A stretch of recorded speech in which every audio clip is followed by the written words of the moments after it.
welcome, and I'll be your host for the rest of the session today.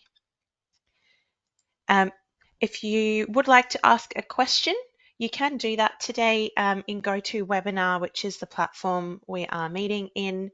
That is located in the top right-hand corner of your screen. You've got a little question mark icon there. So you can go ahead and click on that. That should expand a little panel down the side of your page, and then at the bottom right corner of your screen, that's where you'll be able to see the box to submit your question. I'll try and keep an eye on this throughout the session, so if there are questions, I'll see if possible I can answer them as we go. If they come in thick and fast though, or if they are a little technical in nature or better addressed individually, we'll follow those up after the session as well. All right. So within today's webinar, the goals would be just to do a quick review on what AVETMISS reporting is, and then demonstrate how you can run your AVETMISS reports out from eSkilled. And then we'll focus most of the session on understanding the error report and how to resolve some of the more common errors that have been submitted through to our support team. So that's a little overview of what we're hoping to get through today. But we'll start with some AVETMISS basics, so just to get us all on the same page and in the same mindset. It is an acronym. AVETMISS stands for Australian Vocational Education and Training Management Information Statistical Standard. It's the only time I'm going to say the full thing out loud. We always just usually say AVETMISS, and it's essentially the national standard for the data reporting. In terms of who is collecting this data, there's two main parties who might collect this from you and be interested to review that data. Now, the first one on screen at the minute is NCVER, the National Centre for Vocational Education Research. And they're collecting it predominantly to track trends. They just want a holistic understanding. What does training in Australia look like and how's it all going? And then the second party who also is interested in AVETMISS data would be your state and territory governments. And that is something that they are interested in because they are often funding training, so they are paying for that training. And the reason that they would like to see that data is because they want to monitor success and outcomes of that training, which they are paying for. So slightly different goals or reasons for collecting the data between the two bodies, but those are the two main players who are looking at the data itself. In today's session, we'll try and focus a little more on the national submission to NCVER, but I'll highlight along the way a few things for your state-funded reporting to state and territory governments as well. Looking at when is that reporting due and what the deadlines are. It's coming up very soon. I think it's tomorrow, so end of February usually is when you need to have your previous year. So 2024 is the data that we'll be submitted in. And essentially that reporting period is typically open from 1st of January in the following year, so 1st of January 2025 till now, organising your data for the previous training calendar year. What does AVETMISS reporting capture? Like, what is the actual data? What are we sending to NCVER and state and territory governments? So the key components of what is in there, it's student information, so who is studying, and statistics and demographics on the type of people who are studying. Course and unit information, so what you've actually delivered and what they're studying. The delivery and the outcome, so the training dates, what delivery mode was it, and then where it's a submission to your state and territory governments, you may also have employer and funding information that is also included in that AVETMISS data file as well. But essentially, it's collated and reported in a standardized method to collect and share that information. So what does AVETMISS data look like if you have not done it before? It comes in what we call a zip file, and that is essentially a compressed folder, and it shrinks down the size of all the files that are inside it and just makes it smaller and easier to share in an electronic way, because the file size for a zip folder is smaller than a regular folder that you would have on your desktop or on your computer. And then inside the folder, what's in there in terms of data, we will have what are called the NAT or the NAT files. And these are just text files, so plain text. They're not a Word document where you've got formatting and such in them, just plain text documents. And these hold the specific information in the AVETMISS reporting format. So when we look at the files themselves, it is helpful to know or to have a general overview and understanding of the exact data that would be in each file, because each one holds a different topic or area of data. So on this slide, if we just go with the first one as an example, you've got the NAT10 file, and then that one is your training organization file. And so that's got all the information about your RTO, your organization, so your RTO number, your address, your contact name, so CEO or contact person for the RTO. That is all the information that's contained in that particular file. So when we come later in the session to looking at an error, if we know that error is in relation to the NAT10 file, we can interpret a little bit or get a bit of a clue where that might be. It'll be to do with the information that's in your system about you and your organization. But there's a little overview here for each of those files. So you've got the training organization and delivery location file. So that's where your location data is. Program file, so qualifications, courses, or skill sets, their data is in there. The subject file, information for units of competency. Client file, so that's information about the actual students who've done the study.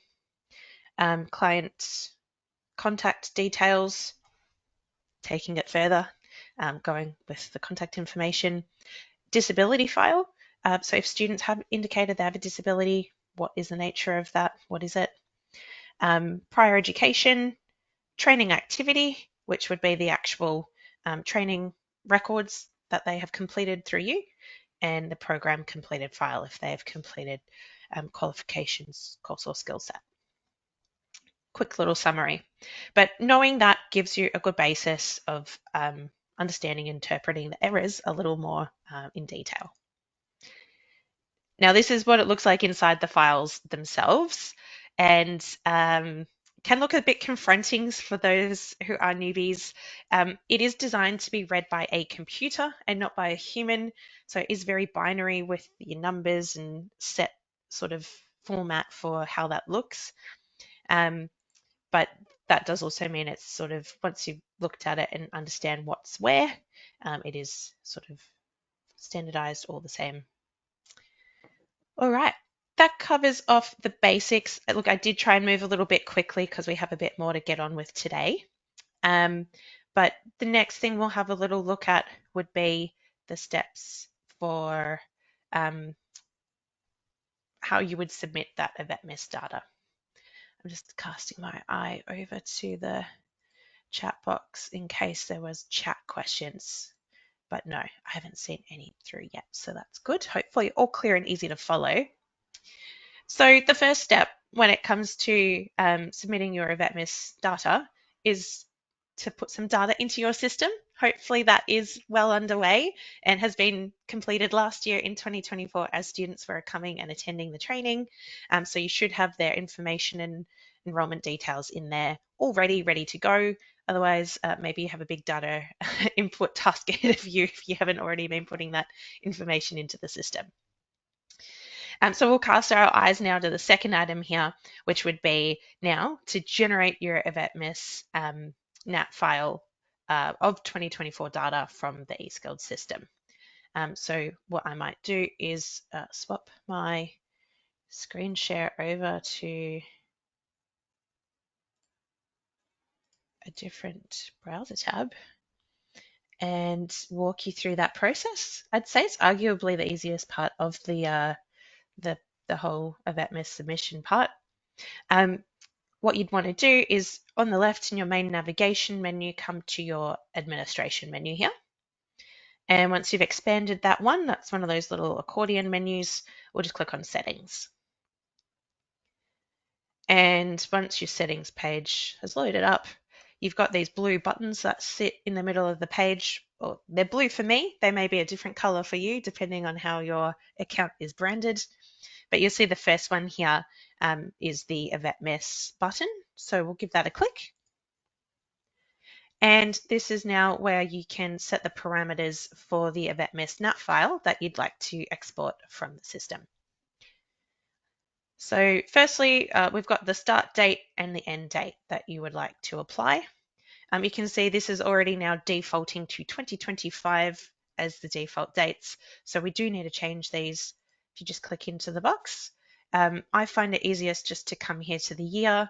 When you hold your mouse over it, you'll get these little arrows. You can go further into the future, and we want to go back into the past, back to the 1st of January last year. And then just same process for your end date, 31st of December 2024. Next, we've got the type, and this is who you're submitting the data to. For the most part, it's probably national or sending it to NCVER, unless you do state-funded training and you are sending this to your relevant state government body. So then you just want to select the applicable location from the drop-down list there. I'm going to stick with national. And depending on your state's requirements, you may need to utilize some of these funding filters as well. Everyone does something a little bit different in this regard. But probably the most important one just to highlight for everybody's knowledge is if your state does not pass the information on to NCVER. I think it's just Queensland who are very lovely and they do sort that out for you. You give it to them and then they take care of the rest. Not every state does that. The other ones only care about their funded training information. If you were an RTO who also provides fee-for-service training, they want you to manage that data yourself and send that to NCVER. If that is your situation where you do both state funded and you do fee for service and your state does not pass it on for you, you'll need to click this little checkbox here that you want to include your state reporting programs in the data as well. The other ones, I won't go into too much detail, but depending on your state, you may need to have a look at which details are included or some of these other checkboxes here. Once you're happy with your selections, go ahead and click export. Shouldn't take too long. We'll do a little system download for you. And we should see that zip file that I mentioned earlier is the outcome of, there you go. Downloaded a few things today, but you can see that little zip file sitting at the top of my download manager there. And that's it. Relatively simple. So administration settings, your AVETMISS button, and then just configuring depending on your requirements there. I think I'll just pop back to the slides. There's a bit of a summary there. Yeah, so administration, settings, your AVETMISS button, set your filters, and it's going to download that zip file for you. So step 2 done. We've generated it. Step 3, we need to validate that now. And how we do that is actually on the AVETMISS Validation Software. So you can follow the link from the slides here, and I'll take us over into the browser and let's go through what that looks like together as a walkthrough as well. So this is their homepage. Whole lot of text, not very visually appealing site, but you do need to have a username and password to access and log in. If you just click register, that will take you through and you'll be able to sign up to utilize the service there. Didn't take me long, but I think because I sign up as someone who's not affiliated with an RTO, there's some extra questions they probably ask if you are affiliated with a particular training organization. Once you're all signed up, just sign in. And again, once you're signed in, this is where it's going to land you at. And what we essentially want to do, as someone who's used this before, I can see my historic collections here. I want to click the button for a new collection. And here we go. A few more settings to configure. You can see these buttons are not working yet. I can't add my files until I've set those filters. Usually I think it's just the year, 2024, and the period of data we're submitting, January to December. We'll do the full year. Now that I've made those configurations, my Add Files button is allowing me to interact with it. And here we go. Lots of AVETMISS zip files that I've had in my history there. Let's add one in. Once you have seen the file name pop up here, it's successfully added. And the next thing you'll need to do is click the next button in the list there to upload the files. If you have previously uploaded files, this little pop-up is just confirming you want to overwrite the ones that you've already previously submitted. For the most part, that would usually be a yes. And that was super fast. You could see there's a little loading bar and off it went. Now we've got preliminary checks and we've got validate. I typically go just straight to validate, and that's going to check all these files that are displayed down here. They've been uploaded as a status at the minute. It will indicate to us if there are any errors or if they're good to go. So there you go, status is validating now. You just want to give it a little while to think. Doesn't take too long. Although people are probably absolutely smashing it today, given that the deadline's coming up. There we go. So I've got lots and lots and lots of errors. Looks like one of my files, though, is successfully validated. Alrighty. I think if I take us just quickly back to the slides, we'll do a bit of a summary, and then we'll move on to what is the next step here. So just as a little quick recap, once you're on that AVS or AVETMISS Validation Software website, you want to log in, click that button for new collection, configure your filters there, upload the zip file that we just downloaded out of eSkilled, click Add File, and then upload the file. You might need to confirm that you want to overwrite previous files if you have done some previous submissions. Click the Validate button, give it a little while to think, and then we're looking at the error report because as we saw, mine had a few errors. So let's look at that next, how to download that and what that would look like. I'll zip back to the web browser so that we can do that together. But you can see there's a little button for export details. It's just at the bottom of the table here. You can export a summary, and you can click on the error message to see some details about the error, but usually export details is nice. It's a spreadsheet. It's got absolutely everything in it. You don't have to click around multiple different files to figure out what's happening. It's all in one place. And that is provided to you as an Excel spreadsheet, detailed report. We'll click on that and open that up.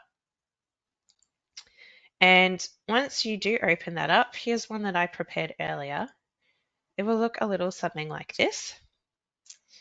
And this is where we might move back to the slides and give you a little bit of context because it does look a little bit busy, similar to how those NAT files looked when we opened them up as well. Why have I got two Excel spreadsheets? That one automatically downloaded. There we go. So once you've got the error report downloaded, this is what it's going to look like here. And at this point, it's really about resolving those errors, working through them, and trying to figure out what's wrong, what needs to change. So this is where we'll base the rest of our discussions around for the session, how to interpret and how to resolve those errors. Alrighty. Also, at this point, it's good to share with you that if you do need some help, if you get stuck, definitely reach out to our support team. I've got the contact for the email address there. And if you do have specific errors that you're needing help on, if you can download that detailed error report and attach that, that's really helpful for our team. And they might probably want to know, exact name of the student or their ID number so that they can help you identify what that error is, error codes and things like that. And like I said, just getting that detailed file that has all the information in there about the error is oftentimes the easiest way to do it. So when you're looking at that file, I'll highlight a few key fields that are useful to understand. Firstly, there's error type, and there's two types of errors. You can have E for error, fairly straightforward, or you can have W for warning. E for error is very critical. It won't let you submit a report if there are any errors in there. Warnings, though, are usually tolerated. So while you should try and resolve them, you can still submit that through as long as there's warnings in there. Next one that's very critical, not always the most informative, but the error description is hopefully going to explain in enough detail for you to understand what the error is and what you might do to fix it. This is where you might need some help, but this is essentially the information you have to work on to try and figure it out for yourself once you've got the report extracted. And then these two fields, the field ID and the file name, as I highlighted earlier at the beginning of our webinar, it just helps provide some context if you understand the structure of the AVETMISS data files as to where that error might be.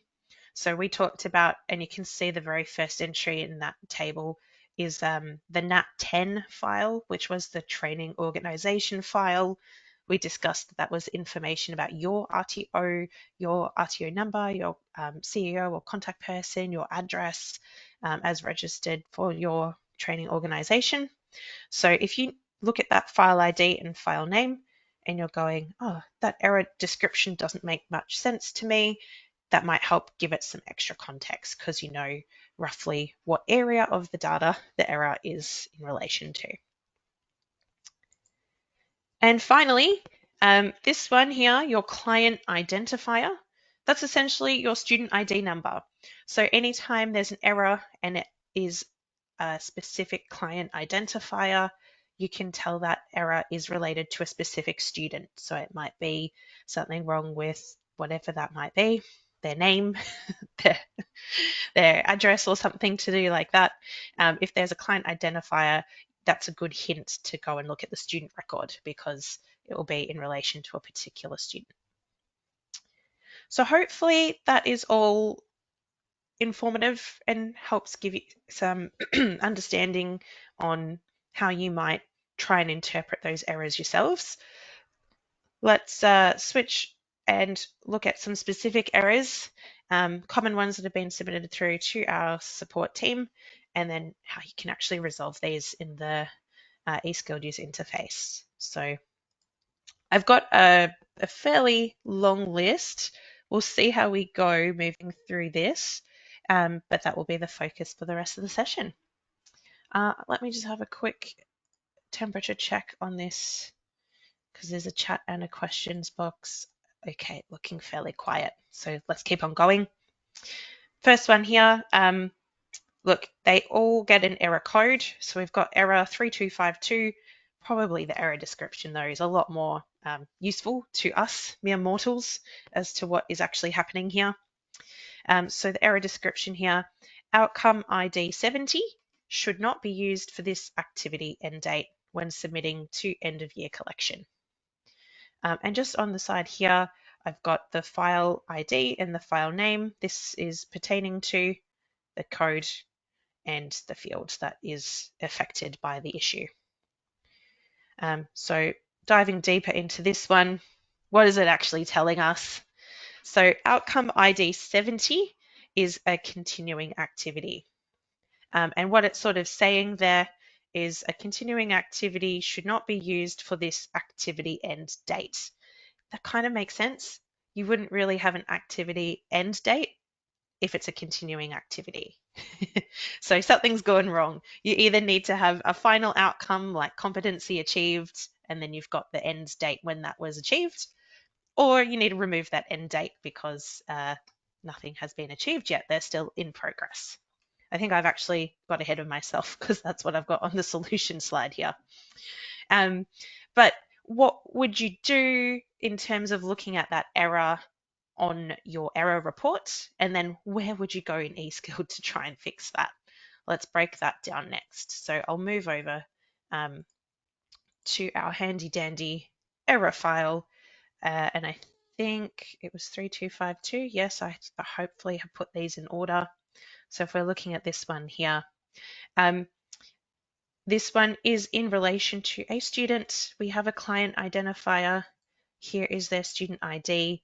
So let's go and use that as the basis for our search. I will just do a little copy paste of that. And let's go into our eSkilled account. We'll just go to our students menu item there. I'll pull up that student who was impacted. So you can see that is their student ID from the eSkilled system, and you can search that there in the drop-down box. This is helpful. Looks like Stacey only has one enrollment, but you might have students who have multiple enrollments. You might need to figure out which one exactly that error is in relation to. But what we would see is looking at the unit results on the units tab. We have the outcome here. It's a continuing activity, but we have also populated an actual end date, which doesn't make much sense. So either way, you want to resolve this. In this case, let's say they are actually still studying. So we should probably remove this end date. Oh my gosh, my computer does not want me to take it away. There we go. Successfully updated, end date is gone. That would resolve that error. So that is error number 1 taken care of. Let's have a look at another case study and see what else we might find in our little error report.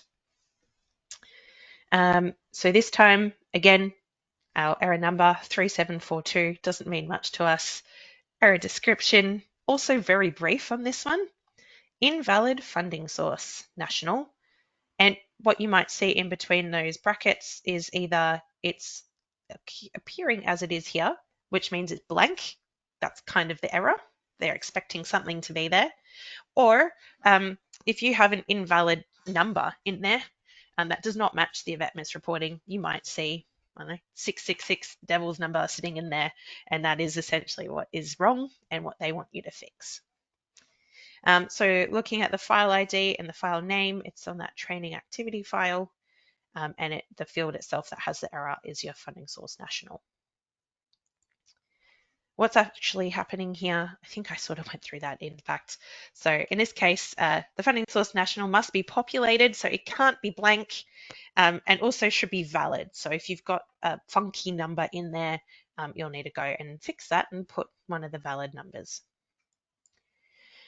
And how we would go around fixing that, we want to just go to the student, edit the unit which they are studying, and then make sure when we're editing that unit detail that there is a valid funding source selected there. So let's go and again, we'll visit that error spreadsheet, have a look at what that looks like. I think I've got a copy of that in there. and then we'll go and fix that error as it appears in the system too. So let's look at the next one. I'll take the garish yellow off the top one so we're concentrating on our line here. So invalid funding source national. Again, I'm going to come over here and immediately just check, is it related to a particular student? Yes, it is. It's a different student this time. So let's go check them out. We'll come over to our system, give them a little search. Oh, just a test student by the look of it. And we need to check which unit that was probably as well. That's your student there. We want to look there at subject identifier. If you can recall from earlier, that is your unit of competency. So we're looking at Demo Pro 01. So this student has a lot of enrollment units. We've got a little search bar here, so I think I'm going to try that. Demo Pro 01. In fact, they've got 2 enrollments for that unit. Could be either of these. Let's just open the first one and have a look. You can check the little box on the side here, edit those unit details. And what we're looking for would be the funding source national. So I think I've found the offending item because funding source national is blank. So what we'll want to do is just select something in that drop-down box. And I did mention earlier, you may have it blank, which is not allowed. You may also have some sort of crazy number in there, potentially if you've had usually if you've had a data migration, because you can't really select anything other than the options in here if it's been set up in eSkilled itself. But you just want to go according to the student and the delivery or the funding source that makes sense for them. Probably domestic, unless they are state funded or Commonwealth funded. You'll just select that and update. Job done. And actually, look at that. Both of these units would be offending and causing an error because this one is also blank. But that would resolve the second one that we just went through there. All right, let's have a look at another one. I'll keep them coming. Let's go back to the slides. Oh, I had a little screen grab there for that one too. All right, 3830. We're now looking at a error description of training organization delivery location identifier must not be blank. All right, must not be blank. We need to fill something in. Oh, sorry. But where do we find the delivery location identifier? So again, looking at the details, we've got the NAT 80 file, the training location file, and the field that is offending is the location identifier. What does that mean? So typically this error does occur with migrated data because it is a mandatory field in eSkilled, unless maybe it wasn't previously a mandatory field. So if you're an older subscriber, perhaps it's an error that you might come across as well. But when you create a location in the eSkilled user interface, it does ask you to assign an ID number for each location. So let's go and have a look at what might be missing. I don't think I have an actual example of it being missing, but I'll point out if this was to occur in your data, where that would be. So where is your locations? They are down here in your administration section. You want to go here to settings. And at the top of the page in the submenu, we've got our locations that are configured there. So you've got your library list, and you just want to search for the particular location. Let's just open the first one because that makes it easy. We'll click the action button and we want to edit the details. And the field that would be missing in this case is right here, your location ID. So as you can see, it does these days have that red asterisk next to it. indicating it's a mandatory field. If I try and take this away, it's going to have a little not happy Jan moment with me and it won't let me do it. So hopefully this isn't too common, especially as you start putting all your student data in here if you're someone who's migrated data from a different system. But essentially that would fix this specific error. It's just that this location in your library does not have a location ID associated with it. Alrighty, let's have a look at yet another error. What else have we got? This is the one we've just fixed. This is the next one. All right, 4011, error description, also about training locations. Training organization delivery location identifier. That's what we just looked at actually. And training organization identifier, combination of the two, must also exist in the training organization delivery location file.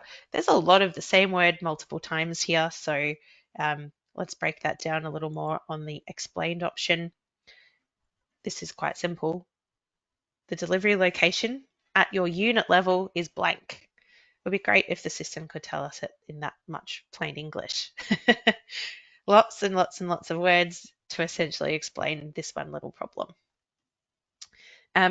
How do we solve that? So again, this is going to be against a particular student enrollment. So we just want to go and locate that student, locate what unit, give that unit a delivery location. I think also, yes, this is where we're going to go and have a look at it in the system. As I said, so it's a particular student. We're going to go look for them in the search bar. Going to look at their enrollments and their units.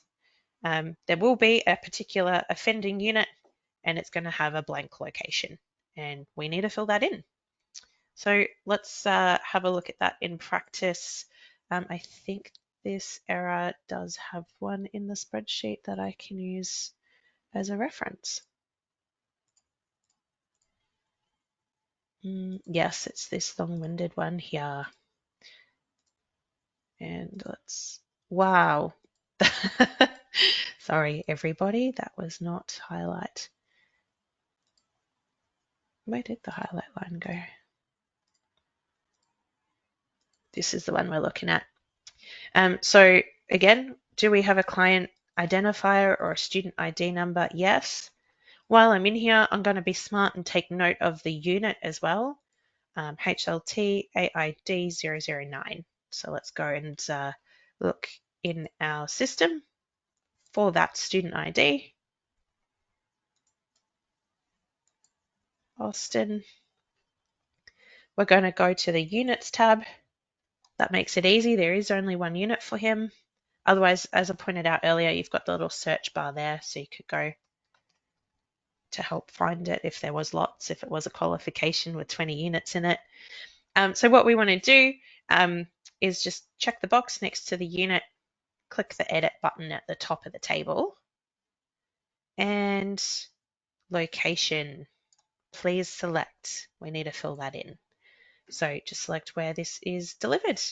Let's just go the first item in the list. We can be on the Gold Coast for this one. Solved. That should fix that particular error message that's been pulling through. All right, let's keep on moving. We'll do another error.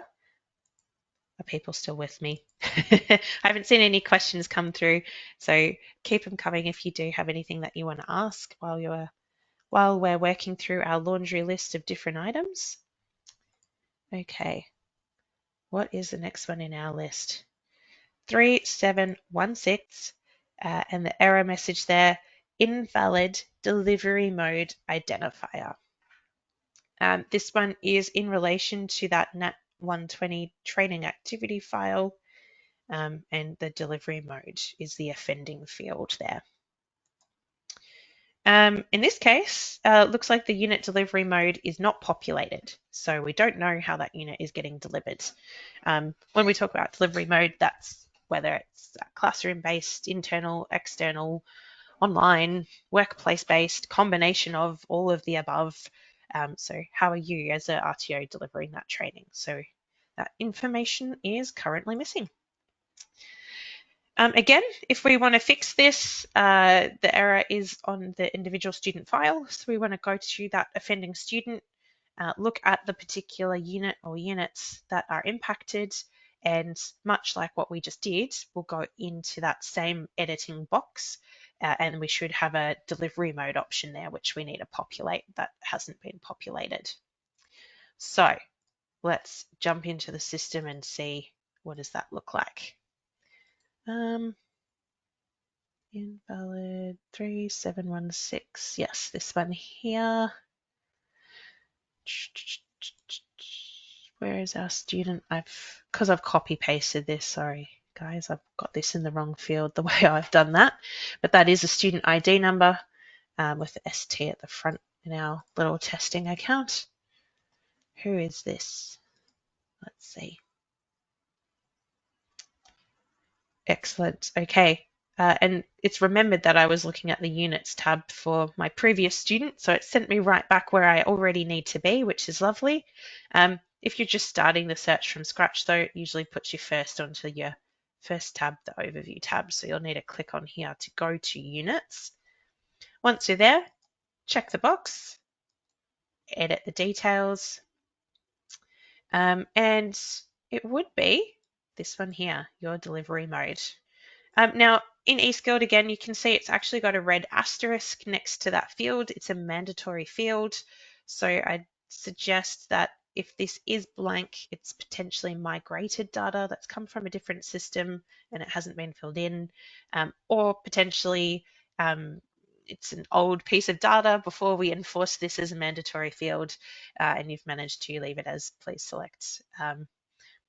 But essentially, you just want to go through that list and figure out which of these delivery modes is applicable for this student and for this unit. So whatever that is that your delivery is, let's go internal only, and then we can give that an update and save. Alrighty. What else have we got in the list to work through? And yep, just a little screen grab there to help you if this is an error that you are finding in your spreadsheet. So you can go back to the documents and find that for yourself. All right, 3212 error description. Activity start date must not be more than 5 years before the collection period start date. A little bit more plain English on that one. Essentially what it's getting at there is the activity start date cannot be more than 5 years before the collection period. So this collection period 2024, 5 years before then, what does that put us at? 2019, I think. So I guess for training completion, most programs should probably be finished within 5 years. 5 years is a long time to be studying one thing. And if you haven't finished it in 5 years, potentially probably better that the student is withdrawn or transitioned to different training. So probably if it's still open at 5 years, this is why it comes up as an error, because it's likely an admin error that you haven't closed it out properly. You should be withdrawing it because they're inactive, or you should be kicking them the can along the road and encouraging them to finish because they want to have that qualification.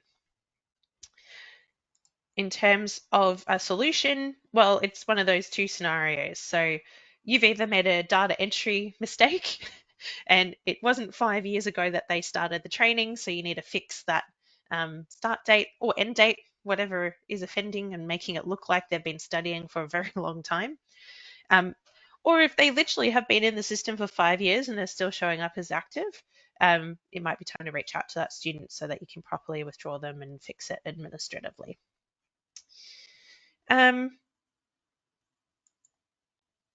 Again, very similar section of the system to resolve that error. Let's go and have a little peekaboo at what that would look like just quickly. Because there's sort of two fields that I would consider here as you're doing that. And I don't know if I prepared a particular case study for this one. Maybe I did. Maybe I didn't. There's no ID in it. We can use this student as an example anyhow. What I would be probably looking at closely on that would be the field here for your actual start. Oh, maybe I actually use this student as the example because look at their actual start date in 2018. So very long time ago, too long ago for our reporting purposes. So we probably just want to fix that and amend that year. Again, if you hold your mouse over the year, you can scroll forwards into the future to fix that. Maybe they actually enrolled this year. Someone's just had a little bit of a moment with the data entry.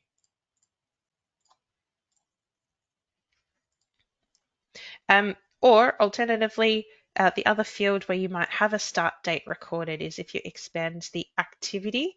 Because if this is a learning content activity they have legitimately interacted with over 5 years ago, you should see that history here in your LMS activities as well, and your outcome history. So you might need to do some editing on this level too. So you've got some editing functions there to edit the date that the outcome was configured to. So if simply changing your actual start date does not resolve it, you can dig a little deeper into your data there with the expandable arrows to see if there's anything else that might be offending in that library of dates as well. All right. So as you can see, we do have a lot of errors here that are also student related and usually in terms of the setup of the unit details. So it's been a strong focus of all of the errors that have come through to our support team. And I think we might move on to a couple of slightly different ones soon. There was a few, got about 10 minutes left. What we've got here with 4727, program name, it does not match that listed on the master list for this program identifier. So this is your NAT30 file, the program file. So moving away from the student, at least for this one. And in plain English, what that means, whatever you've got set up in eSkilled, it does not match what should be per training.gov.au. So they are very exact. They do want it to be exact replica for spelling, punctuation, capitalization.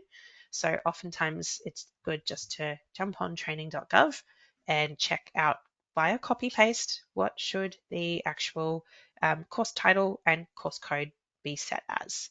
So that's what we're looking at for this particular error. Now to fix that in the eSkilled system, that's now looking at your program setup. So we'll do something a bit different for a change. We're going to go to programs, program details, and edit your program name field. You can have a similar error. I don't recall exactly what the error code is. There's a slightly different code if it's the qualification code that you've made a mistake on rather than the title. All right, so zipping across to the eSkilled interface, we'd be going on your left navigation pane here to programs this time. And the middle option here for your programs. And we need to find the offending program from the list here. And actually, I think I have one that I prepared for this. Yes, here we go. Program name. And as is actually included here in brackets, it is the Certificate 3 in Hospitality. So there's a double S there, which is a fairly obvious typo, but your typo may not be so obvious. So what you want to do is just come into that programs and have a search for your, it's not going to let me, there you go. Someone's already fixed it for me, that's okay. Certificate 3 in Hospitality. And previously I did have this with a double S for hospitality. So program name didn't match what it should be on training.gov. And as I mentioned, you can have a similar but slightly different error code, and that is in relation to the qualification code here. So if this was a typo and it was a K on the end by accident, then that could also be something that you might notice in the system as you're looking through your error codes too.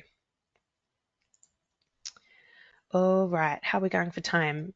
5 more minutes. What errors have I got left here? Let's make sure we do this one. All right. This is another student-related error. Back to student land. This one is an error that actually occurs across multiple files. So you could get this warning in relation to the NAT 20, the NAT 80, or the NAT 85. Oh, I missed the file names. That's okay. You'll be able to use the codes as a little reference there.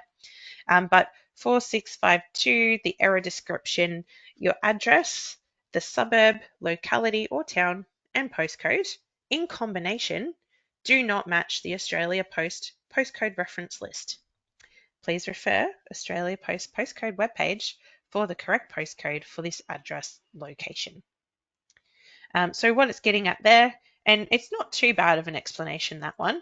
Essentially, whatever suburb and postcode combination that student has recorded is not right. So if they are a Sydney-based student, the postcode for Sydney is 2000 or 2001, I think. The student has put 6000. That's wrong. So that mismatch is going to cause this error to come into your report. So if you know the correct combination off the top of head, great. But this website here for the AusPost postcode lookup is generally what we use as the Bible.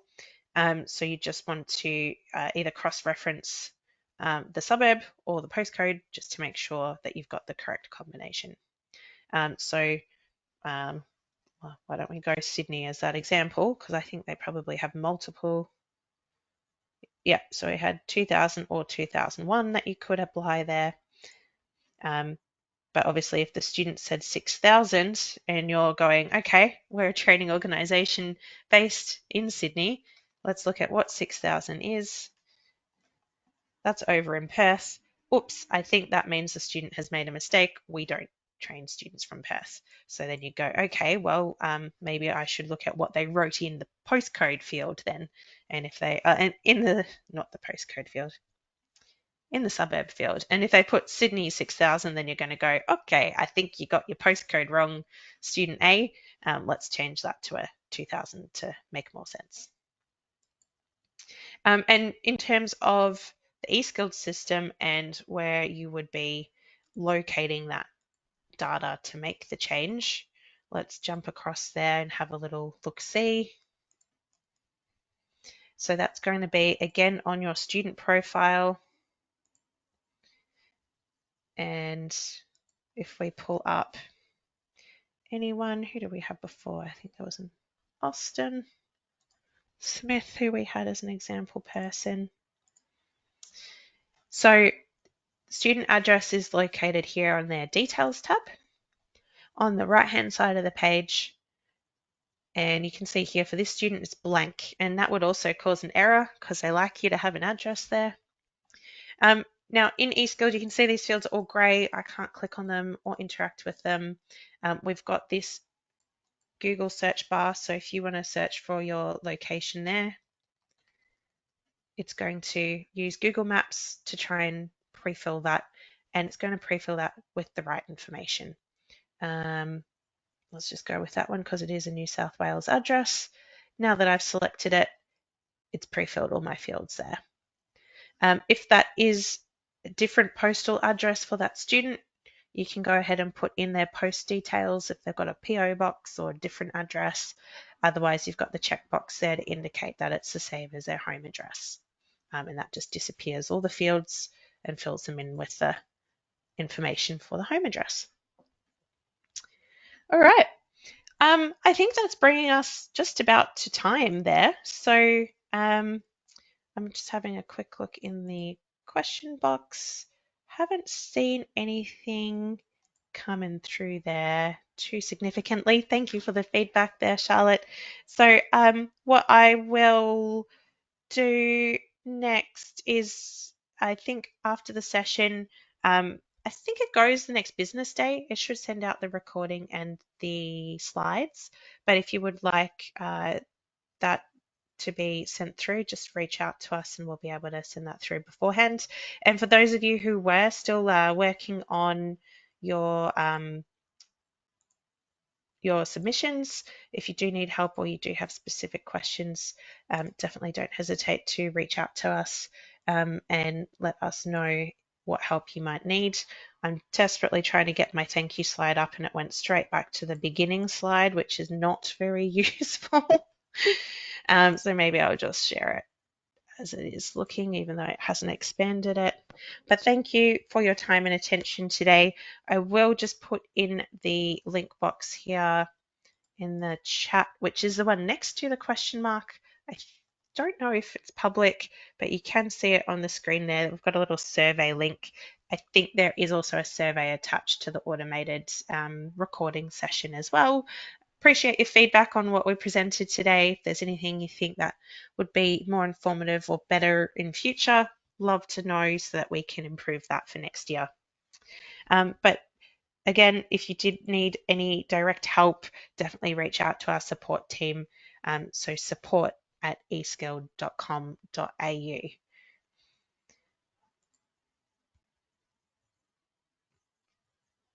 All right. Eliza asked, will the final submission step be shown? I did like to focus on the methods there. I don't know how long this will stay connected, but I can very quickly shoot that through in case this does just keep on going, which would be magic. In terms of final submission though, once you've resolved all your errors, you'd just be exporting your AVETMISS data file again. And what would happen, you would have uploaded it here and all of these lovely, lovely fields are going to show as validated and you're not going to have any errors. And the final submission would be just to click your finalize submission button there. I don't actually know. Yes, I thought that might happen. I don't have a clean data set. My data is very dirty. So it's given me a warning. I can't actually submit this because I have a lot of errors and it wants me to fix them all. But I think this is similar to what you normally see if it is a clean data set. It just wants you to check these two boxes here. In fact, it won't even let me interact with them because my data is so bad that you are declaring that that is good data ready to submit. And if you have any comments there, you can add them as well. You've got the name of the person who's submitting and your position at the organization, and you would hopefully be able to click that submit button, which I cannot. But yeah, very simple last step there with your final submission. Nothing too dramatic. And yeah, sorry, I don't have a clean data set to push it through for you today. No worries. Well, thank you very much, everybody, for your time and attention. And good luck with your AVETMISS reporting. Reach out if you need help, and we'll see you in the next webinar.